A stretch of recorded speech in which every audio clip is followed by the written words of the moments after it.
For Linda Daniels, it was only to be a short trip to the local supermarket to pick up some groceries for Sunday dinner. The next day, her fiancé, Richard Ingram, told us he looked out the front doorstep about 7:45 that evening and became suspicious. Linda Daniels' car was parked in the driveway, the engine still warm, but she was nowhere to be seen. There were articles from her purse found here in this bark mulch. Her car keys were up here in the grass.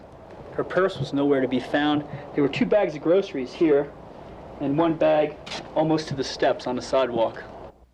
Police say during the shopping trip, Linda Daniels was spotted and followed home. But before she could carry the groceries to the front door, she was grabbed from the walkway and forced into a waiting automobile. Minutes later, a man who police believe is Wallace Randolph Pierce used her bank card to draw money from her account. Police released this picture through the news media on Thursday. The day after the photograph was released, police arrested Wallace Randolph Pierce, Sidney Sliger, and a juvenile, James Scartassini. 2 days later, the fate of Linda Daniels was still not known. All that was certain was that members of the district attorney's office, along with other law enforcement officials, met for several hours at the office of criminal attorney Leon Taylor. The next morning, a news conference was held in which police said overnight they were led to the crime scene by one of the suspects being represented by attorney Taylor.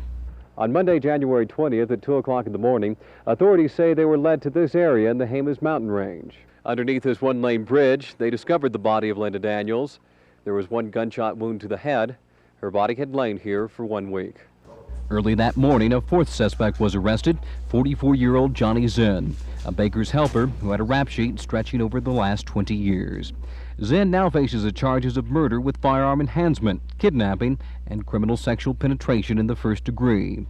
Wallace Randolph Pierce is charged with murder, conspiracy to commit murder, kidnapping, conspiracy to commit kidnapping, and 2 counts of fraudulent use of credit cards. Both men are being held without bond. To date, only charges of kidnapping have been filed against 20-year-old Sidney Sliger and 17-year-old James Scartassini. Officially, this is all that is known about the case. Other specific questions are now met with no comment. District Attorney Steve Schiff has said the public's right to know will be satisfied as the case continues to unfold. The very next day, however, the public did receive an unofficial account of events surrounding the Daniels case in a copyrighted story by the Albuquerque Tribune. A gruesome step-by-step account is offered. The newspaper writes that sources close to the investigation say Zinn made an arrangement with Pierce, Sliger, and Scartassini to find him women for a pornographic movie. The article continues that authorities say the pornographic movie was probably just a ruse by one of the suspects to get the other 3 to grab a woman. On the evening of Sunday the 12th, the trio of Pierce, Sliger, and Scartassini apparently spotted Linda Daniels at a grocery store in the far northeast Heights. She is then followed home, where she is grabbed before she can get safely inside. Next stop, as written in the Tribune, is the Canyon Motel on East Central Avenue. The victim is forced to disrobe and to take sedatives. Eventually, Zinn arrives. Pierce and another then leave to make visits to the automatic tellers. During the ordeal in the motel room, Linda Daniels is repeatedly raped at knife point. The next morning, Pierce, Sliger, and Scartassini believe they are transporting Linda Daniels to Farmington for a pornographic film.